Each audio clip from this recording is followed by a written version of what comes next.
अस्सलाम वालेकुम दोस्तों, मैं हूं सैयद उमर फारूक अपने चैनल उमर स्पीक्स की एक और एपिसोड के साथ आपकी खिदमत में हाजिर हूं। आज मैच था पाकिस्तान और वेस्ट इंडीज़ का सेकंड T20 कराची में खेला गया। अभी अभी मैच एंड हुआ है, पाकिस्तान ने ये मैच जीता है। अगर बिल्कुल स्टार्ट से ही इस मैच का एनालिसिस करना स्टार्ट करें तो right from the first ball lack of fitness, lack of form and lack of concentration, lack of commitment with the team, ये तमाम चीज़ें नज़र आई बाबर आजम में। और ये तमाम चीज़ें कुछ पिछले टूर से नज़र आ रही हैं। लास्ट मंथ से जब से बांग्लादेश के साथ टूर स्टार्ट हुआ तो फॉर्म भी वो नज़र नहीं आ रही, फिटनेस भी वो नज़र नहीं आ रही, कंसंट्रेशन भी नज़र नहीं आ रही और कमिटमेंट भी उस तरह की नज़र नहीं आ रही। पहली बॉल पर ही जब सिंगल बना, जब रिजवान ने सिंगल लिया तो बाबर आजम इस तरह से नज़र आए जैसे कि वो बिल्कुल फिटनेस नहीं है। पता नहीं ग्रोइंस का मसला है, साइड स्ट्रेन का इशू है, या बैक का इशू है, या कोई हैमस्ट्रिंग का इशू है। इस तरह के कोई इशू नज़र आ रहे हैं बाबर आजम में। बट अच्छा है कि वो खेल रहे हैं, बट कमिटमेंट नज़र नहीं आ रही। ठीक है, जिस तरह से वो रन आउट हुए हैं, ठीक है, ऐसा लग रहा था कि जैसे वो रन खुद ही पहुंचना नहीं चाह रहे क्रीज पे। तो इस तरह की चीज़ें मेरे ख्याल में एक वर्ल्ड क्लास प्लेयर में होनी नहीं चाहिए। और अभी आपने वर्ल्ड क्लास प्लेयर बनना है, you are not a legend right now. ठीक है, आपने लेजेंड बनना है तो अपने अंदर से ये चीज़ें निकाल दें कि मैं ये सीरीज बच्ची टीमें हैं, इनके खिलाफ मैं ज़रा आराम से खेलूंगा। तो ये कुछ चीज़ें नज़र आ रही हैं बाबर आजम में। आई थिंक कि उनको इम्प्रूव करना चाहिए और कंसिस्टेंटली परफॉर्म करने की कोशिश ज़रूर करनी चाहिए एटलीस्ट। फिर अगर हम आज बैटिंग की बात करें तो टू मैनी मिस्टेक्स पाकिस्तान के प्लेयर्स की तरफ से। फ़खर जमान आज फिर नाकाम हुए हैं, हैदर अली बहुत स्लो खेले हैं। ठीक है, नवाज ने अच्छा शॉट खेला था बट बाउंड्री पे वो आउट हो गए। बट अगर इफ्तिखार और शादाब ने जो कैमियो लास्ट में खेला, अगर वो उस तरह से ना खेलते तो ये रन्स कम होते और वेस्ट इंडीज़ इसको चेज डाउन कर जाता। तो ये थोड़ा सा देखना पड़ेगा कि पाकिस्तान जो है वो हर दफ़ा ऐसा क्यों होता है कि हर टीम के स्टैंडर्ड पे आके हम क्रिकेट खेलना स्टार्ट कर देते हैं। जिम्बाब्वे के साथ खेलेंगे तो ऐसा लगता है कि हमारा स्टैंडर्ड जिम्बाब्वे की जैसा है। अगर हम ऑस्ट्रेलिया के साथ खेलते हैं तो ऐसा लगता है हमारा स्टैंडर्ड ऑस्ट्रेलिया जैसा है।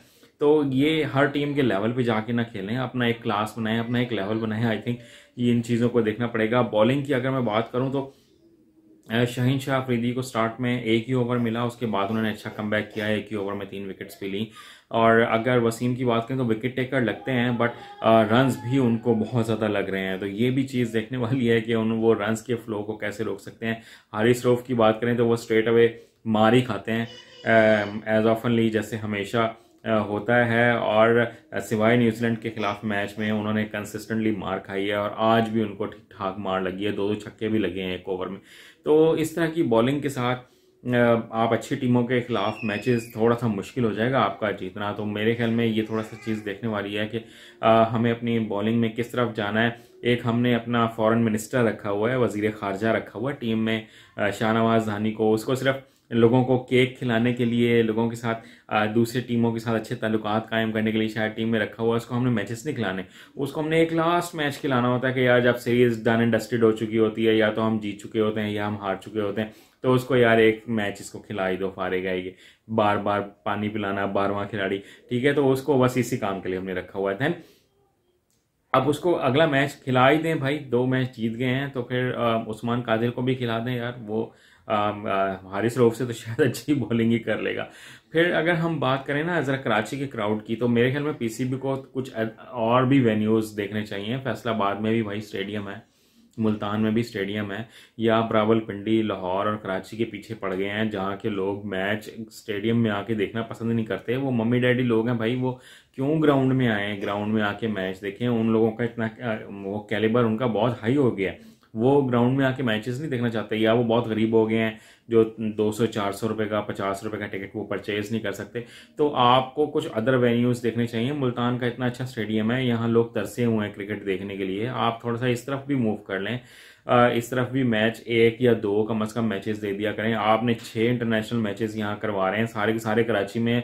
ज़रा क्राउड तो देखें, शर्मिंदगी होती है पूरी दुनिया के सामने कि यार इस मुल्क में इंटरनेशनल क्रिकेट की बात करते हैं जहां आवाम मैच देखना नहीं चाहती। तो ये एक छोटा सा एनालिसिस था आज के मैच का। थर्ड मैच होगा तो हम उसका भी ज़रा एक पोस्ट मैच एनालिसिस आपके सामने पेश करेंगे। चैनल पर अगर नहीं है तो चैनल को सब्सक्राइब कर लीजिएगा। अपने घर वालों का बहुत ज़्यादा ख्याल रखिएगा। अल्लाह हाफिज़।